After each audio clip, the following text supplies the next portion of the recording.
Have you ever felt trapped in your own mind? That moment when you just can't find silence. Sometimes the mind doesn't want quiet. On the contrary, it fills itself with noise. It spins the same thought over and over, reconsiders every possibility, even questions a single word from the past hundreds of times. Why did I say that? What if they misunderstood? What if something bad happens in the future? This is how the door to overthinking slowly opens. Before you know it, you're lost in a mental labyrinth, trying to find the way out while drowning in your own echo. Psychology calls this overthinking, when the mind loses control of its own thoughts, constantly oscillating between analysis, assumptions, and regret. Overthinking is often the brain's attempt to protect you. It tries to predict potential dangers and prevent mistakes. But this protective instinct can unknowingly trap you in a mental cage. Dr. Susan Nolan-Huxema points out the emotional trap of overthinking. Mental rumination isn't a solution, it's the reproduction of suffering. Dr. Ethan Kross notes, "The human mind gets lost not in the outside world, but in the echoes of the inner world, showing that real danger often exists not outside, but inside the mind." Dr. Guy Winch, in his work on mental hygiene, explains that overthinking often comes from an inability to face one's own fears, and that the first step to overcoming it is awareness. Observe your thoughts. Don't identify with them. Awareness is the key to regaining control of your mind. Dr. Kelly McGonigal emphasizes the role of the body. Mental knots are untied through physical movement. Even a simple walk can clear the mind's chaos. Mental captivity is often fueled by physical inactivity. Dr. John Kabat-Zinn, in his mindfulness-based stress reduction work, states, "Focusing your attention on the present moment breaks the mind's chaotic loop, highlighting mindfulness as a crucial tool to end overthinking." Short daily meditation or present moment exercises are some of the most effective ways to reduce mental chaos. Psychologist Thomas Joyner also highlights the social roots of overthinking. When people compare themselves to others, they magnify their own shortcomings, and this comparison fuels mental rumination. Social media and constant comparisons are prime traps for the mind. Awareness and boundary setting are essential to break this cycle. Finally, the spiritual perspective shouldn't be forgotten. Overthinking often arises from things we cannot control. Here, surrender and trust lighten the mental load. Many therapists and spiritual guides emphasize that letting go of what you can't control is key to mental and spiritual peace.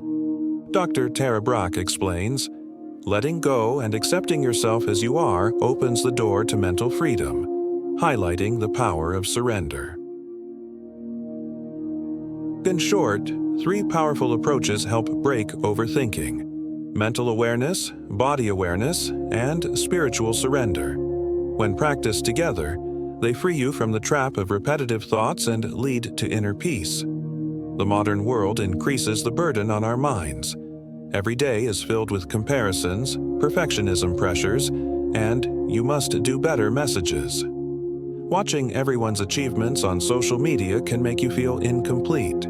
Your mind gets tired from constant comparison, and silence becomes forgotten. But there is a space within yourself where you can be reborn: mindfulness.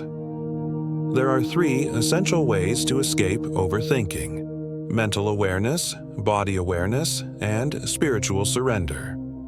Mental awareness starts by recognizing your thoughts. Every thought isn't your truth, it's only a guess. You don't have to believe it. You can observe it, write it down, or sometimes even laugh it off.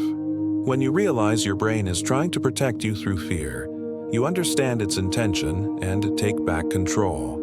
How about taking just 5 minutes to clear the mental fog? Open a notebook and write for just 5 minutes each day. It doesn't matter what you write. Simple sentences like, "Today, I thought this scared me, this made me happy." Work. Writing makes thoughts tangible, and once they are tangible, they become manageable. Body awareness is the second way to untangle mental knots. The mind and body are not separate. When one stops, the other freezes too. Go for a walk, notice your breath, stretch your muscles. When the body moves, blood flows, brain chemistry shifts, and thoughts are renewed. As many psychologists say, mental knots are untied through physical movement. When your mind is stuck, sometimes the best therapy is literally to take a step. Spiritual surrender is one of the strongest antidotes to overthinking. Faith here is not just a religious teaching, it's a harbor for the soul. Letting go of life's flow means releasing the things you try to control. Believing that everything has a purpose frees your mind from fear. Anxiety arises from not accepting what you can't control. Surrender brings confidence that everything is as it should be. This trust opens the door to mental and spiritual peace. The strongest fuel for overthinking is time. When thinking about the past, we create regret. When thinking about the future, we create fear. But the present, only the present, contains neither regret nor fear. Sip a cup of coffee, look out the window, watch the sky, listen to the wind. The mind doesn't silence itself when you stay present. It simply slows down and simplifies. Most importantly, show yourself compassion. An overthinking mind is often harsh. It magnifies the smallest mistake and judges the past repeatedly. Compassion is the strongest remedy to break this cycle. Tell yourself, I did my best, and that is enough for now. You don't have to be perfect. Mistakes don't diminish you. They remind you of your humanity. Don't fight with your mind. Talk to it. Say, I hear you now, but I won't let you control me anymore. Each time you do this, you'll notice the volume of your mind's voice lowering. When a thought arises, just remember, I am not this thought. I am the awareness observing it. Your mind will still talk, remind, sometimes scare, but you are no longer identified with it. This moment of awareness is the door to freedom. Small steps eventually bring great silence. Observing your mind shows you that you can manage it. A cup of coffee, a walk, 5 minutes of journaling. Small practices create big awareness. Introduce your mind only to observation and surrender. From that moment on, thoughts won't control you. You'll observe them. This is the gateway to freedom and peace. And now, here's a question for you. Are you ready to take the first step to quiet the voices in your mind? Share in the comments. What small but meaningful step will you take for yourself today? A walk, maybe a journal session, or